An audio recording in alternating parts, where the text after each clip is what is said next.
اعوذ باللہ من الشیطان الرجیم بسم اللہ الرحمن الرحیم السلام علیکم ورحمۃ اللہ وبرکاتہ۔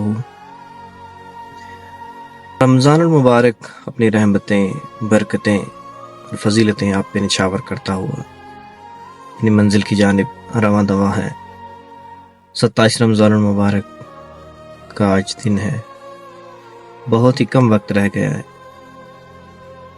یہ رمضان المبارک کی برکتیں اگلے سال جو ہوں گے ان کو نصیب ہوں گی۔ پروردگار ہر مومن کے ہر عمل کو قبول و منظور فرمائے۔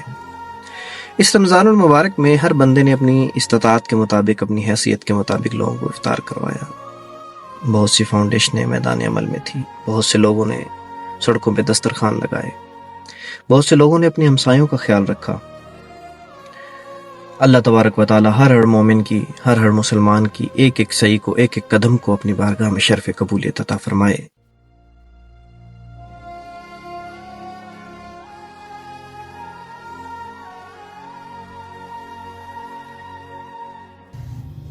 اس ماہ مبارک میں انسان نے بہت سارے اعمال کیے، لیکن ہمیں یہ دیکھنا ہوگا کہ ہمارے کس عمل میں قربت الہی شامل حال ہے۔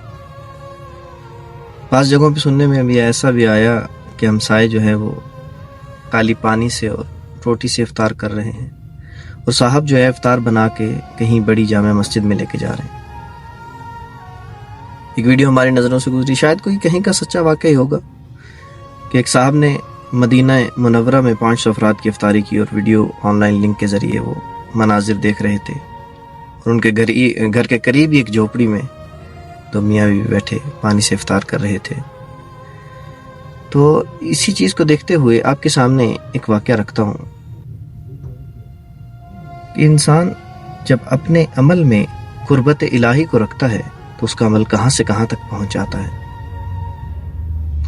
عبداللہ بن مبارک حج پہ جاتا ہے، دوران حج وہ سوتا ہے، خواب میں دیکھتا ہے کہ ایک فرشتہ اس سے آ کے کہتا ہے کہ اس سال 6 لاکھ حاجیوں میں سے کسی کا حج بھی قبول نہیں، ماں سوائے ایک حاجی کے جو کہ حج کرنے آیا ہی نہیں۔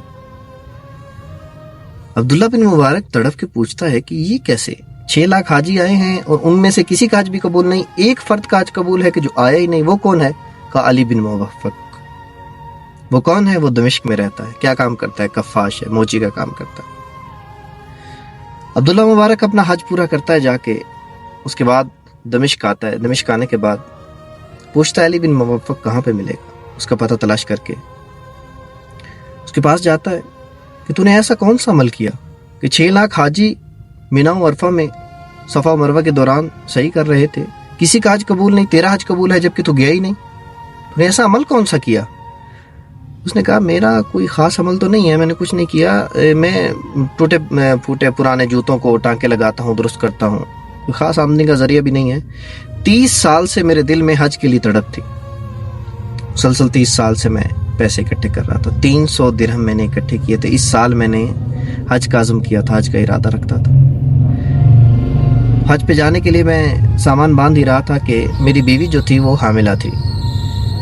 ہمارے ہمسایوں کے گھر سے کھانے کی خوشبو آئی تو میری بیوی مجھے کہتی ہے کہ کیا تم مجھے اس گھر سے تھوڑا سا کھانا لا کے دے سکتے ہو، میرا دل چاہ رہا ہے۔ علی بن موفق قدم بڑھاتا ہے، ہمسائے کے دروازے پہ دستک دیتا ہے اور کہتا ہے کہ اس طرح مجھے تھوڑا سا کھانا چاہیے۔ وہ ہمسایہ کہتا ہے کہ میرے بچے پچھلے 7 دن سے بھوکے تھے، علی بن موفق پچھلے 7 دن سے ہم بھوک کی حالت میں تھے، میں نے ایک گدھے کو مرا ہوا دیکھا، اس سے کچھ ٹکڑا کاٹ کے لائے اور آج ہم نے گھر میں کھانا بنایا۔ یہ کھانا ہمارے لیے تو حلال ہے لیکن تمہارے لیے حرام ہے، میں تمہیں اس کھانے کو نہیں دے سکتا۔ علی بن موفق کہتا ہے میرے جسم میں ایک آگ لگ گئی تن بتن میں، مجھے سمجھ نہیں آ رہی تھی کہ میں کیا کروں، زمین پھٹے اور میں اس کے اندر دس جاؤں۔ کہتا میں دوڑتا ہو گیا، وہ اپنے 300 درہم کی تھیلی اٹھائی، لا کے اس ہمسائے کے ہاتھوں پہ رکھا اور کہا کہ ہمارا حج یہی ہے۔ روایت میں ملتا ہے کہ ہمسائے فقط 7 والا گھر نہیں ہے، 40 یا 70 گھروں تک کی بھی روایت ہے کہ آپ کے ہمسائے ہیں۔ لہٰذا بھوک انسان کو صرف رمضان المبارک میں نہیں لگتی، پورا سال بعض لوگ ایسے ہوتے ہیں کہ ہم تو رمضان کے روزے رکھتے ہیں، بھرپور سحر اور بھرپور افطار،